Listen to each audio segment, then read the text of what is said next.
consume them, destroy them without pity. The wrathful God of the Old Testament is saying this.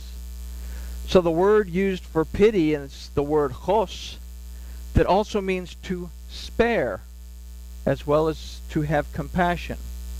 So does this mean that we are to show no pity or compassion to them? How do we love our neighbor as ourselves in this way? We don't show any pity or compassion. Sometimes showing pity and compassion to somebody is not giving them what they need, and that's a hard thing to do.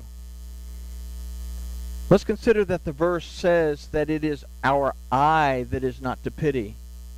The word for your, again, this is Elohecha, this is personal. It's speaking to us as an individual. Your eye in this verse is Einecha.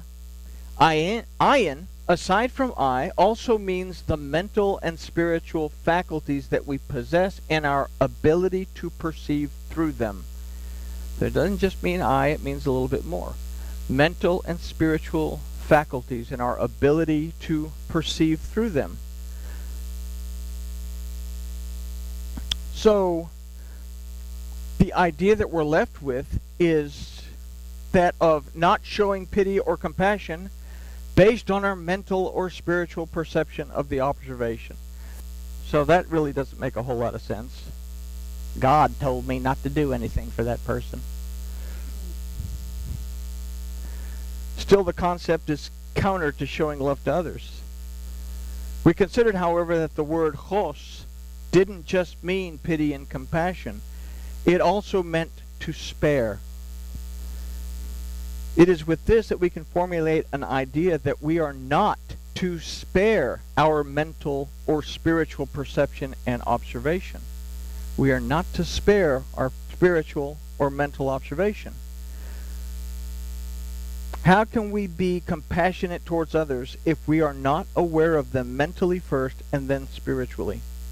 How can we do so without being connected to the very source of the information that we will need to effectively minister to the person that has been entrusted to our care?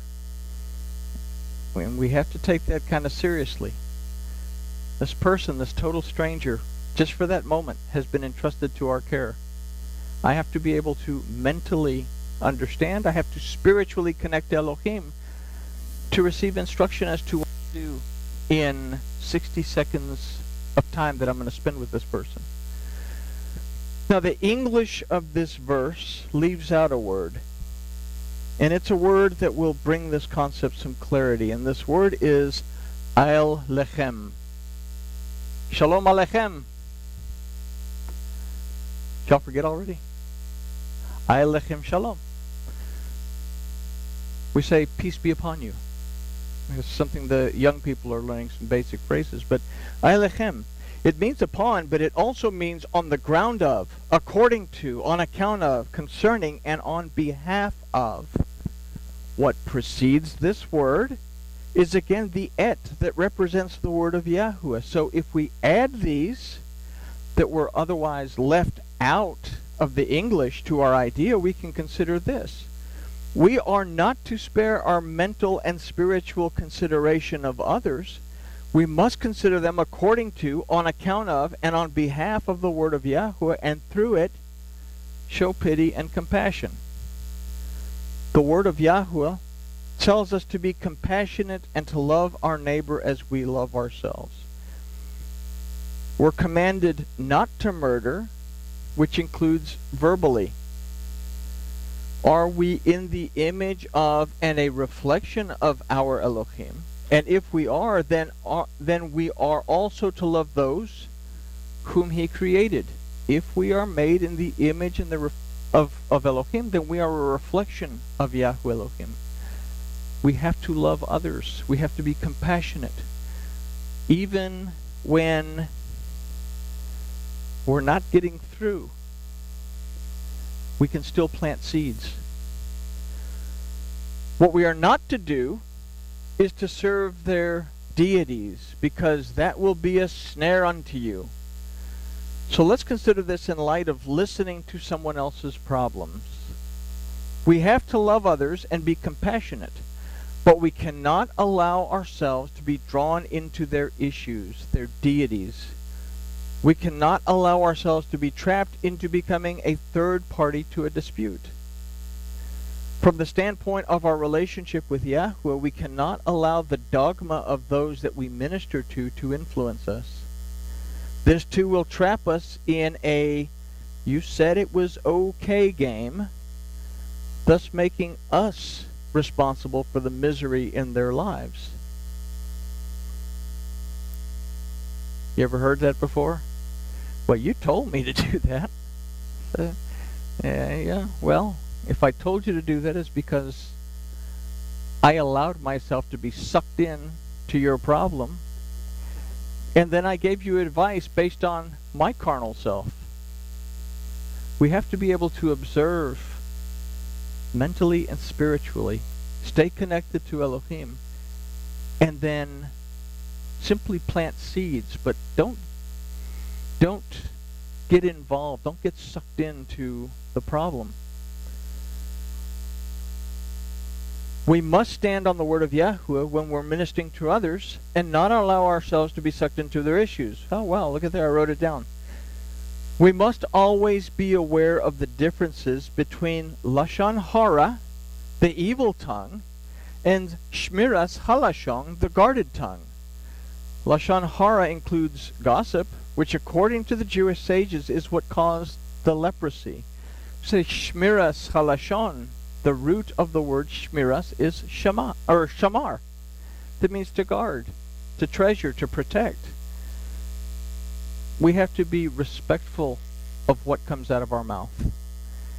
And Shmiras Halashon also refers to the things that we do, the things that we think, because we can adversely affect somebody with good intentions, where the good things that come out of our mouth actually end up being Lashon Hara, actually end up being something. You're on the right path, but, there's that word, but, you've always done stupid things. So I've just said you're on the right path. You're going to do great, but you've always been stupid and you're going to mess it up. Have I gotten anywhere with that phrase? So we have to plant seeds. You're on the right path. Keep up the good work. I believe that you can. So anyway, we all live in a glass fishbowl if we consider ourselves to be Torah observant believers. Everybody's watching. The ideas that we've just considered are critical. We consider that in Parsha Ve'et Hanan, that it was said, you are to love your Elohim with all your heart, your soul, and your strength. In Parsha Eikev, it repeats this. It repeats the Shema. Only this time, it simply says, you are to love Yahweh your Elohim with all of your heart and your soul. So in this, we have to understand that our might, our strength, is not going to bring us closer to our Elohim, nor will it resolve the issues in the lives of other people. It will, however, help us by opening our eyes, both mentally and spiritually, to open the eyes of those who cannot yet see. Those who don't understand or do not yet understand what it is to shamar the word of Yahweh in truth and in spirit. And I say in truth and in spirit, Yahusha said, you have to worship the Father in spirit and in truth. And that's right. But we have to have truth before we can enter into spirit. So I guess the gist of this is kind of a lesson for us based on what we've been studying in Yoel, that there's going to come a time when we are going to have to minister to people, and it's not going to be pretty what they want to say back. But we have to at least be willing to plant the seeds and then allow Elohim to water the seeds. I know it was short, sweet, and maybe kind of to the point. A little less confused than Tuesday. So now that we actually have vitamins. But I guess with that we can say grooviness has been achieved, and then we will say, questions, anyone?